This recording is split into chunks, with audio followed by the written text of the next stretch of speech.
So we are pleased to have with us today Mr. H.S. Bhatia, who is the CEO with IP Logistics, an international freight and logistics company. Welcome, Mr. Bhatia. Thank you. So we are very keen to know whether you can give us a sense of how the freight rates have increased over the past 2 years. Well, you've touched a very soft nerve there, Pankaj, because I think the industry is going through this grind, and I can safely say that it is anywhere between, say, 3 to 4 times that the prices have actually gone up. If let me give you a few comparisons. Say, for example, if you look at the Trans-Pacific freight, or the freight to US from Asia, for example, right? So 2 years back, a 40-footer would cost about $3,000. Today, it is anywhere between $12,000 to $14,000. So that's a very simple mathematics. If you similarly look at your freight to Europe, so it was at about $2,200, $2,300. Today, it is at about $8,000 levels. Amazing. Yes, and similarly, you look at any other country, Latin America is a similar story, at least about $7,000 to $8,000 from the likes of about 1,600, 1,700. And it is not, what is surprising is it has not just affected the long distances. Even if you look at, say, short distances, say intra-Asia, for example, China to India, which was at about, say, $600 for a 40-foot high cube. Today, it is anywhere between $4,000 to $5,000. Similar is the case with, say, China to Middle East or any other place. So yes, 3 times bare minimum, 4 times, 5 times, depending upon the location. That is how the changes have been. Yeah. So this is all post the pandemic, right? Yeah, this is all post the pandemic, yes. So in your opinion, Mr. Bhatia, what have been the most important reasons for this? See, if you talk of reasons, then one factor which plays the most important role in freight, whether it is local logistics or international logistics, is basically the balance of capacity. Now, what has happened is, because of the pandemic, right, the entire industry went off balance. What happened is that if you say, for example, look at US, for example, right? Lockdowns happened, and the workers in the ports, etc., they were all, say, from Latin America or from the Mediterranean region or from the African region, etc. Correct? Now, because of pandemic, they all went home. So the ports became empty. So now when these containers reached, so there was a huge backlog that got created because there was, no infrastructure, no people to actually offload these. So from China, when the containers kept moving to Europe, so there was a huge pileup that was there. Now, similarly, when you were exporting, when China was exporting, China faced a similar issue. They did not have people because of pandemic, So manpower got stuck and inventory started getting piled up at various ports here and there, either at the origin or at the destination, more so at the destination. So that is something which really caused the entire balance, got shaken away because of this. And all the migrant workers, they had to, come back to their countries. And even now, a lot of these places, they are now slowly opening up and they're saying that, yes, after this latest virus, that this has died down. So there is a possibility that it will go up. The ports will start getting evacuated fast now, and we can find, some sanity coming into this. The second reason that happened is that, see, when you are normally spending, especially in developed countries, you're spending both on services and you're spending on products, right? Now, because of the pandemic, it was a lockdown situation. So there was hardly any services that people were using. You know, your picnics were closed, your restaurants were closed, your spas were closed. You look at any other entertainment for that matter, which involved the service industry. The service industry took a major hit. So there was a lot of surplus of funds. So people started upgrading their products. They said, oh, I don't like the furniture, I don't like the television, I need to upgrade my car. And a lot of spending, you know, increased. Now this spending increased, that means the logistics demand also increased. So on one side, when, you know, because of this pandemic, it was felt that the supply is, you know, the demand is going to go down, but the demand of products kept increasing. But the logistics infrastructure was not there. People were not there to support this logistics. Recently, we sent a container from China to Canada, and there was a port congestion for 28 days. The vessel was standing outside and it could not berth even after reaching Vancouver port. So now so if you look at the cost of these vessels, so they are, you know, they are a fixed cost. So there is a ROI on this, there are installments on that. So if the vessel is standing and not moving, so it has to be that cost has to be offloaded somewhere. So the cost gets offloaded onto the freight. That is how your freight keeps increasing. Amazing. So because of this balance going off, there has been, you know, one of the primary reasons for the freight to go up. And to tide this over, you know, China kept increasing freight, It has reached a situation now that China is controlling the global freight. That is where, because, you know, that is the place from where, you know, maximum amount of production comes out. That is the situation today. Amazing. So, do you think this is a new normal, or do you expect that freight rates will go down in the near future to the pre-COVID levels? I don't think it is going to go down to the pre-COVID levels anytime. That is not going to happen. What will happen? See, there has been a slight correction now, right? In the past about 1.5 to 2 months. So if suppose it went up by say 3 times or 4 times, so it has come down by about 10%.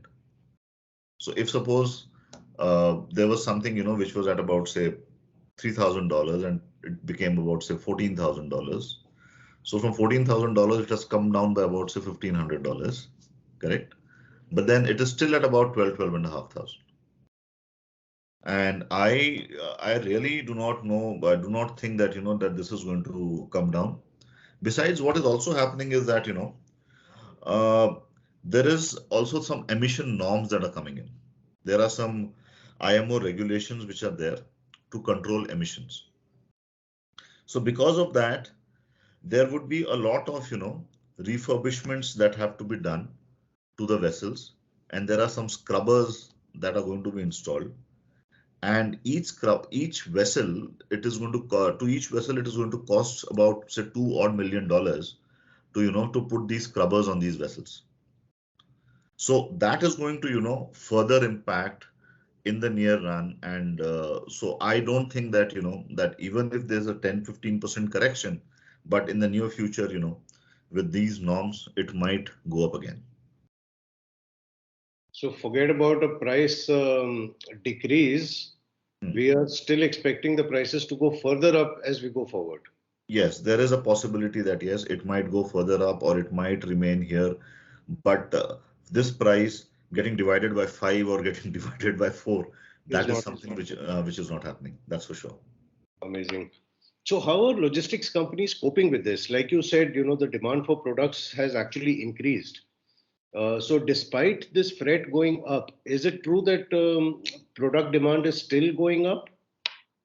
Yeah, products. I mean, the vessels are all full. You ask for space for first of all, the container is not available because the container is stuck somewhere. It is either stuck at the vessel or it is stuck at the port for for an offloading or for that matter, correct? So there is no empty container available, right? So the moment there is a container available, so the freight the sea liner, they're going to be seeing that, okay, who's going to give me the best price? At what best price can I sell this?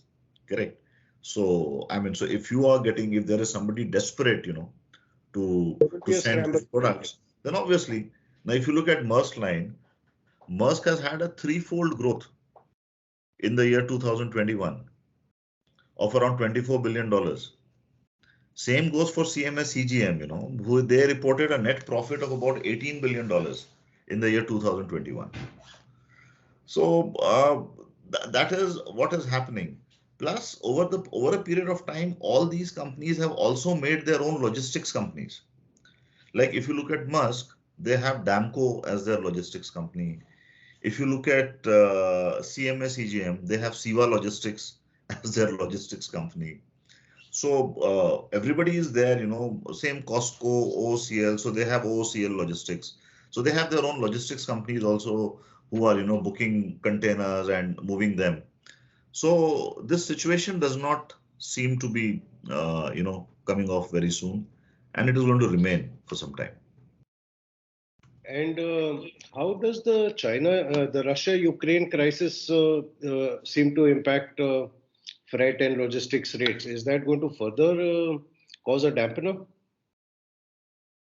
The answer is very simple. Is it going to further create imbalance in the container inventory or in the vessel inventory?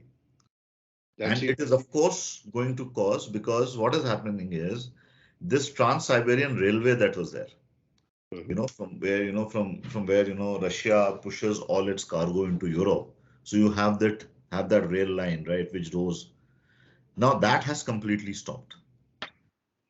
And if I am not wrong, that has a capacity of about 600,000 TEUs, right, which are stuck.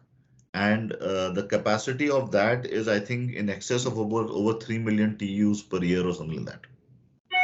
Now that has stopped. Where is that going to go? So that is again going to go onto the vessels. So when it goes onto the vessels, or if suppose with these embargoes which are there in Russia, correct? So if they are going to stop, right? So if trade from there will not move, so there are containers which are stuck there. So that inventory is not moving. So which is going to further increase the imbalance. So the more the imbalance, the more difficult the situation is going to be. So how soon that imbalance will get cleared? Will Europe or America stop buying products? Will Russia stop producing? Will there be return of empty hauls from Europe, US to China? Correct? Because that is called repositioning of containers. So will there be an empty repositioning of containers? So those are questions, that need to be answered for this to end soon. So a lot of that is in the realm of hypothetical. Yes. Whatever can happen, right? Yeah. And if you look at them, then these guys have also there is a lot of vessels which have been new vessels which have been ordered by these companies, to increase capacities. So there's a lot of thrust that is happening there, and so there's a lot of investment that these companies are making in order to get new vessels, refurbishing the old vessels to at least put them so that in case there is some empty repo that is going to happen. So possibly, yes, they might do it to bring it down to saner levels. So high value products, it does not make too much of a difference. But then if you're selling products which are at about $2 or $3 per kilo, so a 20-foot container will take 20 tons. So if it is say $40,000 worth of cargo, so there if the freight is say $12,000, so it is almost 30%, which was at $3,000, which was at about 7.5%, correct? But yes, if it is high value cargo, which is about say $20 per kilo, so if that is say at about 400,000, so for them it is a few percentage points of freight here and there. Which doesn't matter. Yeah, which does not really matter to them in the long run. So is that, to summarize this whole thing, is that your suggestion to the industry in terms of as a manufacturer or as a trader, You need to move up the value chain and have higher value items. Well, that is something, which is again, every manufacturer's own capability and where they want to go. Because I don't think that the freight rate would be a trigger point for any manufacturing industry to decide whether they want to, really go up the value chain. Because what happens is ultimately, in case a product is needed by a customer, right? So for a few dollars more, he would anyways, go ahead and buy it in case So there is a requirement. it will be sold. Yeah, Irrespective of what yeah, happens. the cost is all getting offloaded onto the consumer after all. I mean, nobody else is. And it is not that these guys, they are increasing the freight just for the heck of doing it. I mean, there is a genuine spend that is there. These backlogs are costing them money, so they have to offload it somewhere. So they're offloading it onto the consumers. They offload it onto the manufacturers, and manufacturers offload it onto the consumers. That's how it is. Great. Thank you so much for your time, Mr. Bhatia. Thanks. Pleasure. Same here. Thank you. Thank you so much. Bye-bye.